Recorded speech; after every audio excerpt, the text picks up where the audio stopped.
My dream job when I was 4 or 5 years of age was I wanted to own a pink Range Rover and I was going to sell ice cream out of the back of it. It felt like it was a man's game. Now, 25 years in Ireland, I noticed there's a change. I wasn't really ready for the level of abuse, in particular, a woman going into politics. Okay. I'm talking threats of sexual violence, absolutely horrendous. Yeah. I can't read those anymore because you wouldn't get out of bed in the morning. But if you can't see it, you can't be it. And that has always been the way. I always felt so chuffed for any woman who could stand there amongst what was perceived to be a very male environment. And I never felt that I had to act like a man in order to succeed. Keep the dream. That's the first thing I'd say, was absolutely keep that dream. Yeah. It's not going to happen overnight.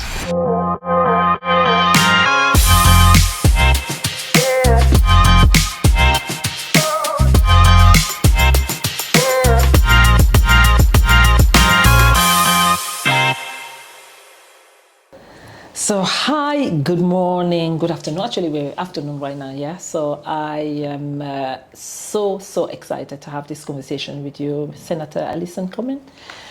Today is the first of many journey for GSTV. We want to have a conversation with women in politics in Ireland, all right? So the idea is to showcasing the journey of women in an environment that is quite challenging.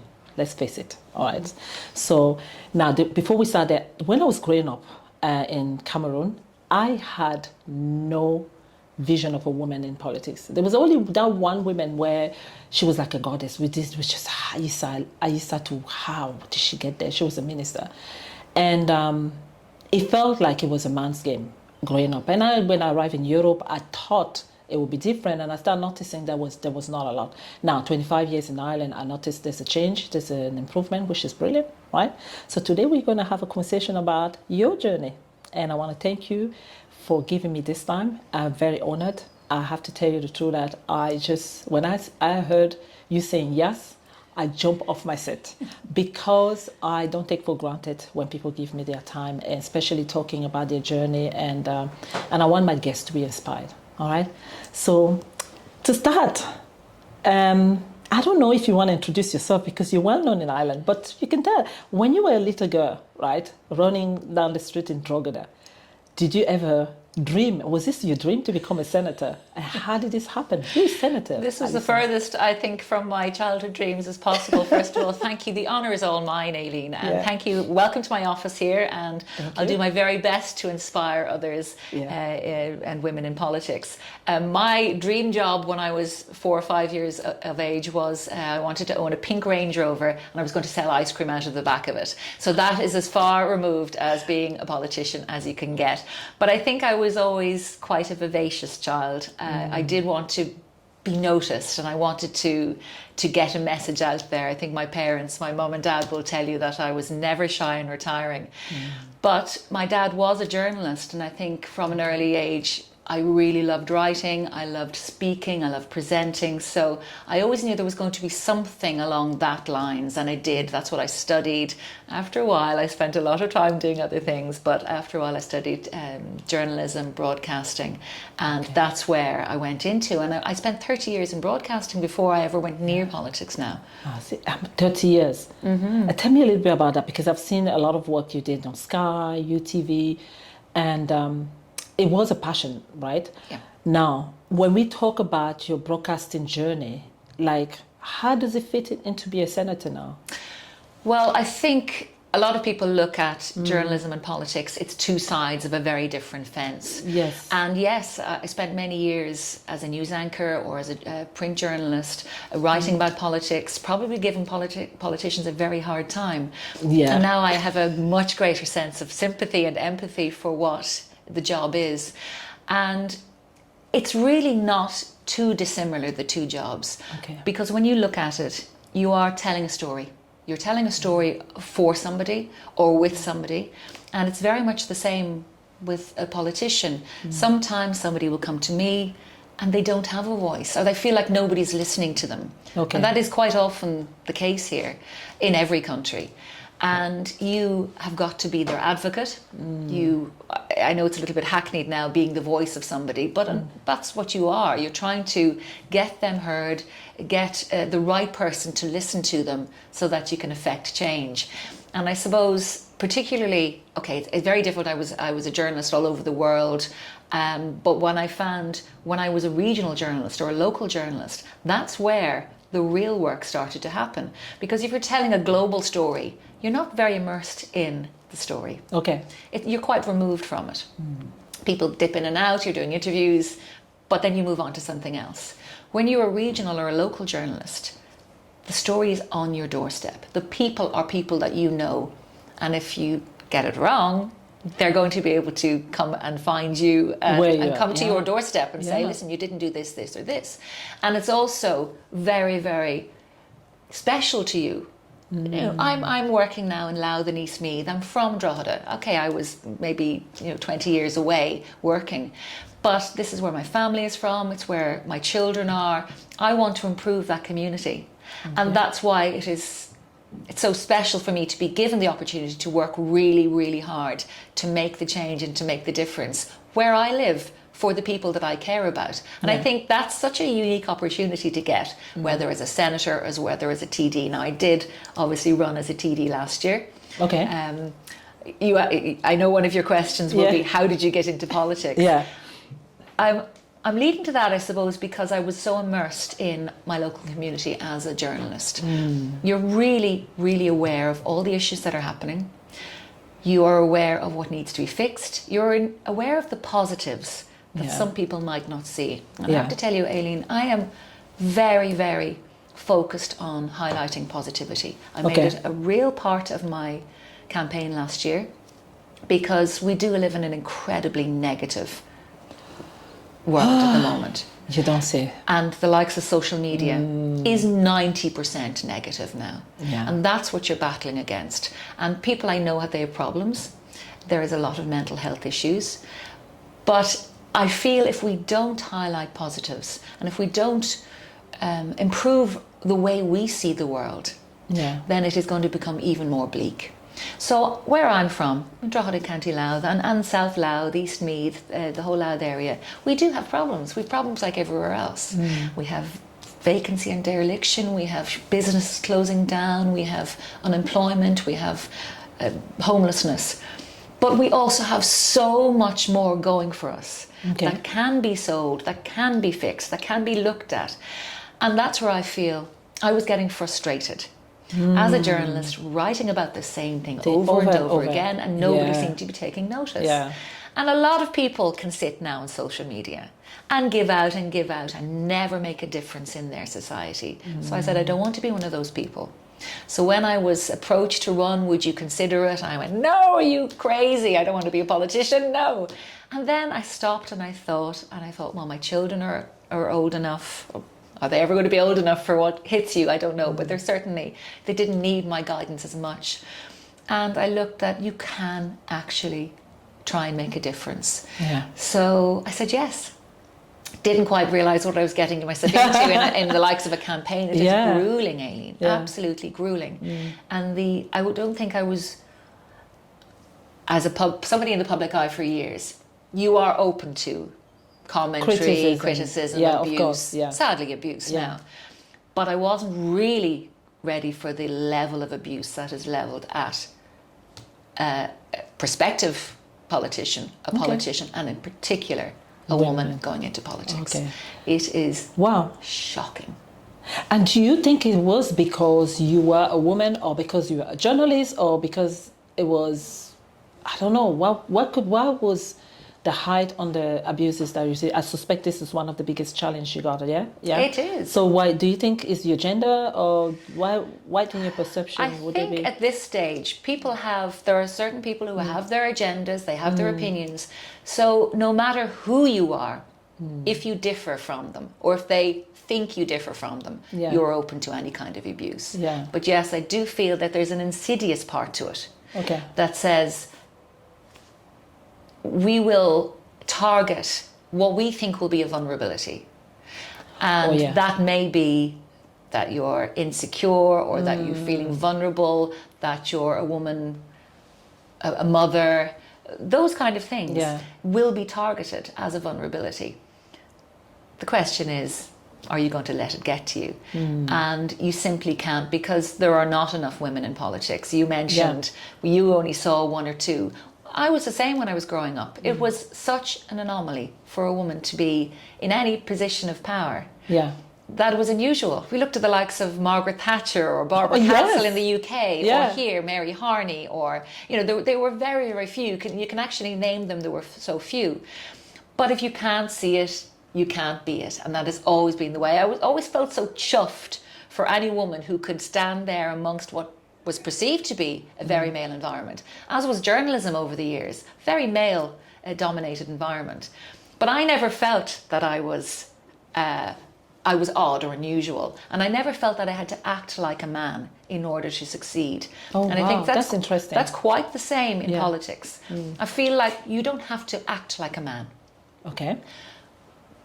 50% of the population need a voice and need to be represented, and yet we're barely reaching 30%. The Shannon is good, it's up in the 40%, but anywhere else we're barely tipping the 30% when 50% of the population needs to be represented. Okay. So I would wholeheartedly encourage women to think about not just politics, but think about starting that journey out in your community.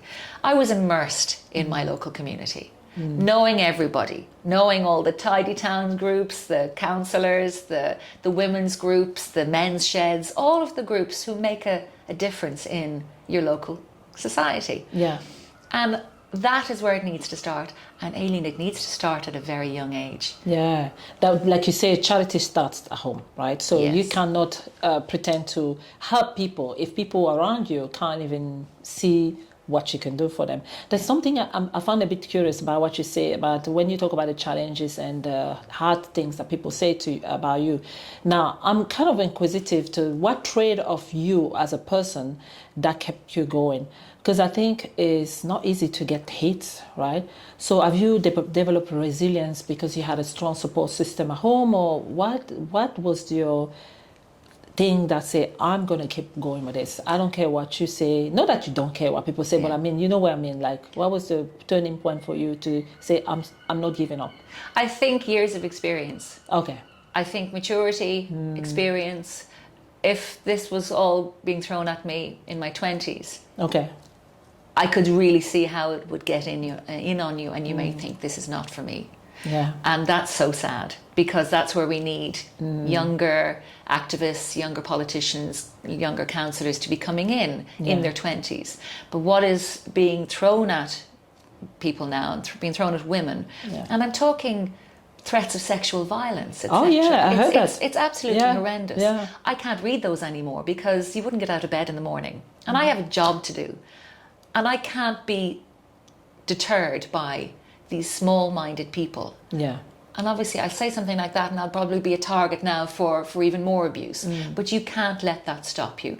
I suppose I'm resilient from many, many years of challenges. Okay. And you learn about yourself. You learn about yourself, and you learn about what's true about yourself, is it? Oh, yes. I suspect that. Well, okay. Yeah, and you do need a good support system. Yeah. You need to be surrounded by people who are not yes people. I've 5 amazing friends that we're still friends from school.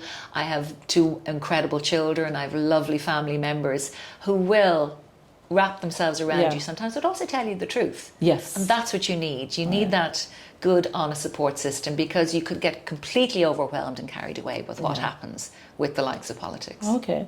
So you didn't dream about being a politician, from what I'm hearing, but it kind of fell into place, all right? Yeah. So one of the things that now you are now a senator, right? And we talked about one of the challenges. I suspect that other than the people speaking now doing the job, there's other few challenges. So how do you navigate those challenges, and how do you approach the things that you can't achieve are you scared, or are you, I know I can see from talking to you that fear is not really a big problem for you, but how do you approach the challenges, and especially when it comes to challenges that relate to you being a woman, because we know it's there, right? Well, I think we have a natural empathy. Okay. And we have a natural ability, or a natural want to try and fix everything. Okay. And I think sometimes it can be a bit overwhelming that you want to fix everything in one go. You simply can't do that. Okay.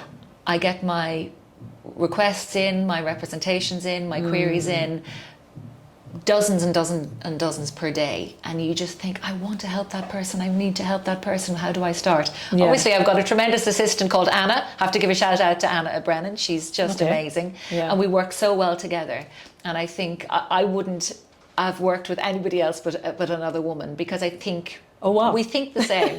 I know, and sorry, apologies guys. I'm sure there are men out there who's got the same empathy. Yeah. But when you meet somebody and you click and that you can work together. But you do have to prioritize, and you have to see, okay, look, what can I do immediately? How urgent is something? Because you want, as I said, you have this natural instinct that you want to help everybody, but you can't. Yeah. And the one thing you have to remember is you have to try and mind yourself as well in all of this. Yeah. Because the hours are relentless, the days are relentless, people's draw on you relentless. There's nobody really respects boundaries anymore. Yeah. So if you don't answer the phone at 2:00 on a Sunday afternoon, they can write you off. Oh, okay. Which is very hard. People are very demanding. Yeah, they can that can get in on you, but you have to try and just say, oh, do you know what? Prioritize. And you hope people can respect your boundaries, and that you can still work with them. Yeah. But you can't think for everybody. Now tell me, when someone hears senator, what exactly was the role? Because in fairness, I think one of the difficulties can also be based on the unrealistic expectation we have of politicians, right? So I had a wrong perception of politics until I started working for Accenture, and we had a training once, and we talked about how politics is necessary sometimes in navigating your professional life, right? Yeah. But growing up, my views of politicians was like, they mean people, they corrupt, they da-da-da-da-da. But when you hear the word senator, so what is the role of a senator, and what exactly does the politics of a senator brings to the people? Because people don't really always know. I have to tell you, so I'm oblivious sometimes of who should I ask what, right? Yeah. So what is the role of a senator, and how do we manage the expectation that we have on you guys? Because I see the difficulty comes as well from those expectations, is it? Yeah.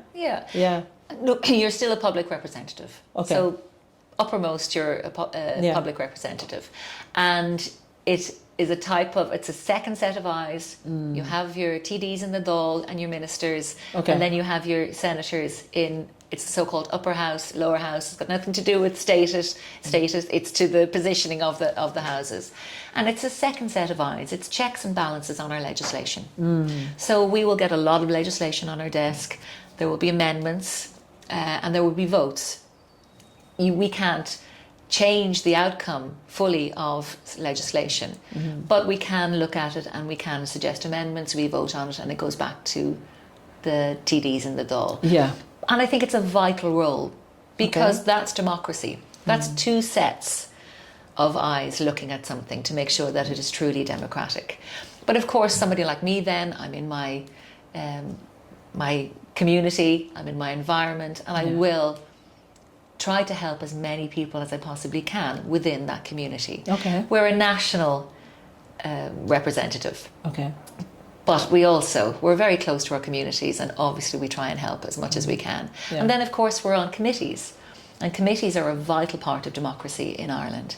That I'm on the arts, sport, communications, media. Yeah, obviously based on your background as well. Yeah, based on my background, which is a super one for me to be at. Yeah. And then I'm on the implementation of the Good Friday Agreement, because I'm a border county again, and I worked in Belfast. I worked for the BBC Northern Ireland, so I have a good knowledge of that. Okay. So there are two committees that I'm really passionate about being on, and I'm spokesperson for arts and culture as well in the Seanad. So these are really close to my heart, and they give you a great opportunity again to make a difference. So, and I showed you this book, which was, sometimes it's the small things that I can do in my community that I can't even tell anybody that I've done, whether it's getting somebody a school place or helping somebody get an SNA or something. It's just something small. And I managed to do something for somebody last week, and they sent me this book, and on the front it just says, may you be proud of the work you do, the person you are, and the difference you make. And behind it all, it might sound cliched, But I came into this not to just collect a wage and a pension. Yeah. But I had maybe 5 key things that I want done. I want my second railway station for Drogheda. I want city status. I want the road infrastructure worked. I want our schools. So there's 5 key things. Yeah. But all the little small things that you can help with people along the way with, they're the ones that make it really, really worthwhile doing this job. Yeah. And I want to come to one thing that is interesting. When you mentioned Drogheda a lot, as a senator, is there an expectation of you being more, do you focus more on the people in your area, or is it kind of nationwide? Like someone like me from Portlaoise, I need help. Yeah. Can I reach out to you, or do I have to wait for someone in Portlaoise? How does that work, really? Not necessarily, and because we're a network anyway. You came to me. If I can't help, if it's a national issue, I'll raise it. And we have things called order of business every day. Yeah. It's Tuesday, Wednesday, Thursday, so we can raise anything. Generally, I raise something in my locality because somebody will have brought something to me, and I can get the ear of a minister maybe to have a debate over it. But then we have commencements like we do have today, that you can maybe bring up a national issue, or I can have a TD raise it for me in the Dáil. So we have such a great network that it doesn't matter where you're from. You could contact me and I would know the right person to speak to. And a lot of the issues then we could raise are national issues, the likes of disability issues or educational issues. All of those, they affect every single person in Ireland, no matter where you're living. Now I want to go through one of the learning experience so far, right? So we talked about some of your key challenges. So let's talk about the learning experience, and that really made a significant change. Now, maybe as a broadcaster towards being a senator and everything, and even mostly as a senator since you started, what are the key things that you've learned that made a change? Well, I am learning every single day because I came in, first time politician, started in February. You have to hit the ground running. And like that, I didn't know an awful lot about the Seanad either. I'd never any real dealings. Yes, with the Dáil and yes, with ministers. So for me, every single day is learning something new. And I have to say that my colleagues have been incredible. You think you might know politics until you enter it. All right. And that's when you see the big challenges. And as I mentioned before, you really want to try and fix everything. There's no quick fixes. Sometimes there are. You might get a passport for somebody. It could be a quick fix. But when it comes to long-term issues, there really are no quick fixes. So it's about learning patience, resilience, determination, all of the things that I suppose I've had in previous years as a journalist, where you might be working on a story for a long time. You might have to have patience, waiting for answers. So all of those, I suppose, I've learned in a way, but it's very different when you're inside as a politician. So I'm not going to even pretend to know how to be a leader in politics just yet. It will take a good bit of time. I feel like I'm very well suited to it. I feel like I've hit the ground running in many ways. But there's still a huge amount to learn, and I wouldn't pretend to be able to speak about leadership in politics just yet. But I do feel that my past experience, the 30 years in journalism, being a mother, being a member of the community, all of those can give you the experience and resilience that you need. Being a mother is big leadership huge. role. Absolutely huge. Nobody gives you a manual for that, do they? No, you're trying to. But how do you manage your life as a politician? Like, we talked about the attack that you had on yourself. Were you worried about your children sometime as well? I think it's something that we have to think about, isn't it? Of course. And I suppose it has helped my children in a way that I've always been in the public eye. Oh yeah, that's true. And so from very early days, they were used to their mum standing up in front of a room or being on television, or it was normal to them. So I suppose that has really helped with this. They don't see it as anything different. It's just mum doing her thing again. And they're very, very supportive of it. But before I went into politics, I sat them down and I said, are you ready for this? Do you want this? Because I won't do it if you don't. If you're not ready, No, they were hugely supportive. Because they know that I've got much more to give. I wasn't ready to step back and to not. I felt I'd done as much as I could in journalism. I was feeling frustrated and stymied. So they could see I needed a new challenge, and this is definitely it. Yeah. So you're driven by challenge. Probably. And I can't complain when I say, oh, I have too much to do, or I don't have enough time, enough hours in the day, because, I probably am driven by challenge. And do you have hope to see an increase? What's the demographic like for women in politics at the moment in Ireland? What do you think? Do you have hope or do you hope to see that increase, or is it... I'm hugely hopeful. You're hopeful, I was at the Fianna Fáil Women's Conference in Tullamore about 3 weeks ago, and there was a room just full of intelligent, bright, determined, ambitious women. Yeah. And I need to see that happening. I need to see, and hopefully through us, we can encourage. We need more, a greater demographic of women. We need more women of colour. We need more diverse candidates.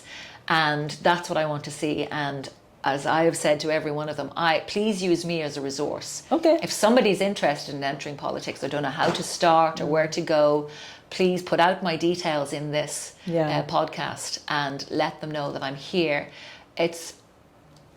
There are downsides. Okay. But there are downsides to everything. You're not going to affect change in this world without a few challenges and hurdles. Yeah, definitely. But let's not them put us off it. Yeah. Now, I'm hoping to see a lot more, but I think it's looking at you, Councillor Yemi, and a lot of other women that we see, I feel like it's something, like you say, it's what you see that gives you hope. I think something that women feels that they can do now, right? Yes. Now, but we need to also change the narrative about what politics is, right? Because the politicians are not really doing a great job in the world today in terms of, we feel like the world is a messed up place. So how do you feel about that? Because I think the more you go on TV, the more you listen to, I won't say names, but you're like, that doesn't feel hopeful, right? So how do you feel about the era in which we are in, where people feel politicians are not to be trusted? We have a lot of wars at the moment. We have a lot of people losing their jobs. And people, I know it's a high expectation on you guys, right? But how do you feel about that? Is it something that you think that can be eradicated, can be changed? Can we bring people to change the views of what politicians are and what politics is? Because it's not really gaining popularity now. What do you think? The world is in flux. Yeah. I'm not going to deny that. Yeah. And there's a lot of anger. There's a lot of hatred. Yes. And I think it's much more important now. It's more incumbent on everybody to seek democracy, because there are many places we're not seeing democracy in action. Okay. And we can't let that happen. Yeah. So rather than sit back or be overwhelmed by it or be dissuaded by it, it's really important that people can still come forward and say, hey, you know what? This is the way it needs to be done. Yeah. This is the way I feel something should be done, rather than just pushing something through, or dictatorship, or and I think it's much more important that we stay in that. When I was a journalist, I used to say, because the likes of citizen journalism, social media were almost destroying democratic journalism or investigative journalism. Yeah. And that's why it's even more important to make it happen, because you can't be bullied. And that's what we really need to make sure. We're not being bullied in the world at the moment. Yeah. That you're not being shut up. Yeah. And I won't be shut up. If I have something to say, I won't. That's brilliant. I can see that. I want to say thank you to you. It's been such an amazing time of conversation. I wish we had more time. And I know women, we would talk about everything. Oh, we would. We've only scratched the surface. We only scratched the surface. But what I need to know is, that little girl on the street or her home who is dreaming to be a politician, what advice would you give her? What advice would you say, this is what you need to do? I know you mentioned being involved in your community, but what other than involvement in your community that girl needs to have to step away from the imposter syndrome and say, I can do this? Keep the dream. That's the first thing I'd say, was absolutely keep that dream. Yeah. It's not going to happen overnight. Okay. We need to see our heroes. Okay. We need to see women in politics, and we need to see them gaining ground in politics as well. Obviously, we need to see a female Taoiseach here. Oh yeah. We'll have a female president by the looks of it, unless something drastic happens. I know. President. Yeah. So this is great to see. Yeah. And I would suggest that right from an early age, become involved and get in, become a member of communities, whether it's Girl Guides, whether it's voluntary organisations, whether it's tidy towns or anything like that. Yeah. They really help you get out there. Make sure you're speaking, you're joining debating groups, etc. in school. Those kind of things are really great for getting your message across. Do vlogs, blogs, all of that kind of thing. Podcasts. I can see you, definitely. We're going to have a chat. I want to see you now. Councillor, Senate, absolutely. We'll have words. But look, keep the dream. Keep your voice. And don't let anybody else speak for you. Especially not the boys. That is very important, because I think women needs to hear that. And I think my era, we weren't taught to learn about ourselves. But I think this new generation, I see that with my daughter, and I'm sure you see that with your daughter, that they learn about themselves. Self-awareness is very important. And I can feel that self-awareness from you, right? Even when I listen to some of your videos. And I think it's very key as well, because a woman needs to be comfortable with who she is, because the world is messed up, like we say, right? A little bit. And I can also just say, though, I adore men. Yeah. We just need to work together. We're not here to bash men. I absolutely need to work together and I hope they see that we're great allies. We have a different set of eyes. We might have a different way of doing things, but those working in tandem can make for such a great community, and that means for a great world. Yeah. Thank you so much. This has been a great time together. And I hope we have more times. And I do appreciate you opening the door for this conversation with women in politics in Ireland. Thank you. Thank you, everybody. Bye.